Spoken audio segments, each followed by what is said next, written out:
No tere, kalamehed ja kalanaised. Oleme taas Refishy poes ja räägime nüüd järgmise lugu Feederi maailmast. Täna tahaks teile jagada ja oma arusaama infot või teadmist ühe olulisemat komponendi kohta Feederi püügis on feederkorvid. Ja nüüd räägime iga feederkorvi tüübist ja nende rakendamisest lähemalt. Nii, ja siin ongi tänase video teemaks olevad kõik korvid, mis minu käes on hetkel kasutuses on. Osad veel kindlasti ka veel juures olemas, aga need on hästi väiksed, need on tavapüügis vist ei lähe eriti vaja, need on pigem spordipüügi jaoks.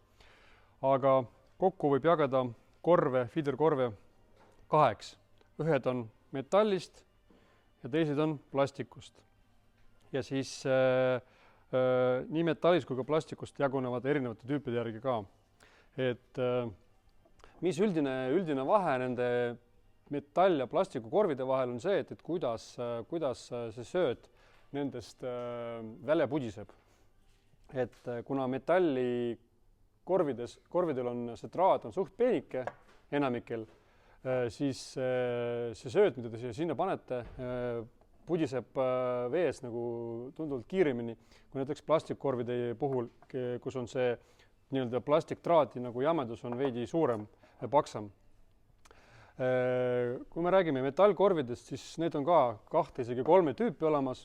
On tavalised, peatakse silmas tavalised sellised võrkkorvid, siis on niinimetatud tüüsid, kus on võrreldes tavaliste metallkorvidega, kus on see raskus on siin külje peal, on see raskus allpõhjas. Mis nende peamine vahe on? Vahe on see, et kuidas nad on sellest viske puhul lendavad ja kuidas need on sellest põhja pealt kättesaamine on. Ja siis kolmas tüüp on sellised kuuli või puletid, kus on see raskus on seal kujundatud selliseks otsa peale selliseks kuuliks. Ja see on nagu mõeldud tegelikult hästi kauge distantsi püügi jaoks. Mul on siin 70-grammine kuul, ehk tema lendab ongi nagu kuul nii-öelda. Siis tavaliselt metallkorvidel on olemas ka sellised nii-öelda sarvekesed all, et ta püsiks paremini põhja peal. Näiteks siin on mul 60-grammine korv. Ma arvan, et kui siin oleks olnud selline sile või flat raskus, siis ta ei püsiks põhja peal nii hästi kui see. Aga need on olemas ka erineva raskusega. Nagu ma ütlesin, see on 60-grammine korv. Siin on selline raskem 100-grammine korv. Nagu siin näha on see raskus, on siin see tinaots on siin nagu natukene jämedam.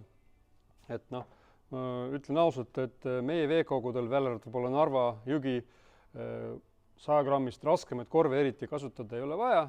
Võib-olla on mõned sellised olukorrad, kus on kõrge kevadvesi, siis on vaja. Siis on olemas metallist ka sellised suurema mahutavusega korvid ka võrgust. Siin on ka need sellised konksud, millega saab see korv paremini põhja peal pidama. Et nende vahe ongi ka, mõlemad on näiteks, siin on 60 grammi, siin on 70 grammi raskusala, aga see sööda mahutavus on tunduvalt erinev. Et kui meil on vaja sööta kala rohkem kiiremini, näiteks kevadis aktiivse latika püügi puhul, siis on vaja sööta nagu palju anda sinna, kuna kala on seal all hästi palju, siis ma soovitan kasutada selliseid korve. Ja siin on üks selline erilise kujuga ka korv 90 grammi, millel on need jalad tunduvalt suuremad, et kus on vaja rohkem seda kinni haaramist sealt.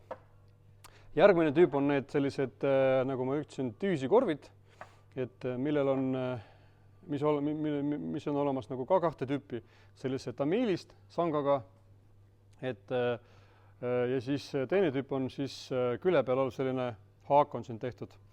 Et nad on ka lendavad erinevat moodi, aga need on millegipärast viimasel ajal suhteliselt populaarseks saanud, sest nemad sobivad nii seisva vee jaoks, see on 50 korv, kui ka näiteks kiire veevooluga jõgede jaoks, näiteks siin on 90 korv ja lendavad nad tunduvalt paremini kui need tavalised feederkorvid.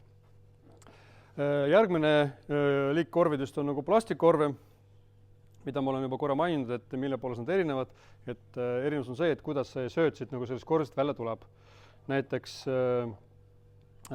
siin on olemas mul 2 erineva suurusega korve, mis on suhteliselt kinnised, et üks on selline väike mahutavusega, sööda mahutavusega, teine on suurema sööda mahutavusega. Et noh, neid korve kasutatakse peamiselt jõgedel, kus on tugev veevool ja siis, kui mul on kindla peal vaja seda, et see sööt, mida me sinna nagu viskame, jõuaks ilusasti põhja ja nende korvidega on hästi tuleb välja elusa komponenti nagu põhja peal andmist nagu. Siis on olemas selline vahepealne variant, mis on poolkinnine, kus on just siin on see keskmine osa on just selle jaoks nagu mõeldud, et kui sa tahad panna sinna vahepeal näiteks tõuku vahele, sinna kahe, siis sa teed nii, et paned kõigepealt sööte, paned tõuku ja siis paned sööte peale, surud kokku, et siis tõuk, mis on seal keskel on, ei tule sealt lennu pealt välja ja langemisel ka välja. Järgmine tüüp on sellised plastikkorvidest ka on selliste kõrvadega. Siin on eriti näha 2 sellist erinevat suurust korve.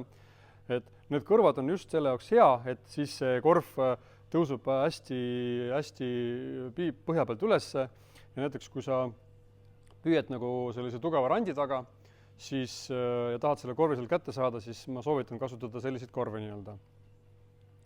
Et nad on 2 korvi, 70-grammised, aga lihtsalt erinevalt mahutavusega. Ja nüüd, kui sul on vaja nagu ka eelsööta, eelsöötmiskorve on olemas sellist tüüp, üks neist on selline suurem jämedam korv, et kuhu mahub hästi palju sööta, et see sobib ka jõgedele, see on 80 grammi, kui sa paned siia sööde ka veel juurde, see on, ma arvan, see on, koos söödega on see mingi 120 grammi kaal, et nii, et arvesta kindlasti sellega, et mis on sinu ritvatest, et reeglina ritvatestit ei ole selle korvi raskuse järgi, vaid korv pluss sööt, nii et arvesta sellega ka. Ja nüüd viimane tüüp plastikkorvidest on sellised niinimetatud aknatüübi korvid ehk window'id nimetatakse neid. Need on siin 3 erinevat tüüpi. Esimene tüüp on selline nii-öelda avatud, on aken ja siis võrkuga. Teine on siis selline avatud aknaga, aga suletud igalt poolt ringi. Ja siis 3. on selline suurte avadega, see on pigem selline eelsöötmiskorv. Millal neid kasutatakse? No peamiselt neid kasutatakse siis, kui sul on vaja tõesti, näiteks see kinnine korv sobib väga hästi, kui sa tahad viia alla põhja suuremas koguses elusa komponenti, näiteks hakitud tõuku või hakitud ussi ja sa paned siia seda elusat komponenti sisse ja lihtsalt katad selle ava kinni selle tavalise kuiva söödega, niisutatud söödega ja siis, kui ta põhja peale jõuab, siis need ussid või tõugud ei lagune seal kuskil selle vee keskel, jõe keskel, vaid jõuab ikka põhja ja siis hakkab sealt nagu see sööt nagu välja tulema. Ja siis kindlasti kuna nendel korvidel on tina või raskus on see põhja peal, siis nemad lendavad ka paremini kaugematele distantsidele. Näiteks, et selliste korvidega ma olen püüdnud Lätis 65 meetrit distantsil, et see sai ilusti täppi visatud. Täna oleme rääkinud erinevatest feederkorvidest, millised millal kasutatakse ja järgmisel korral räägime juba uutest teemadest ja kohtumiseni BeFish'is.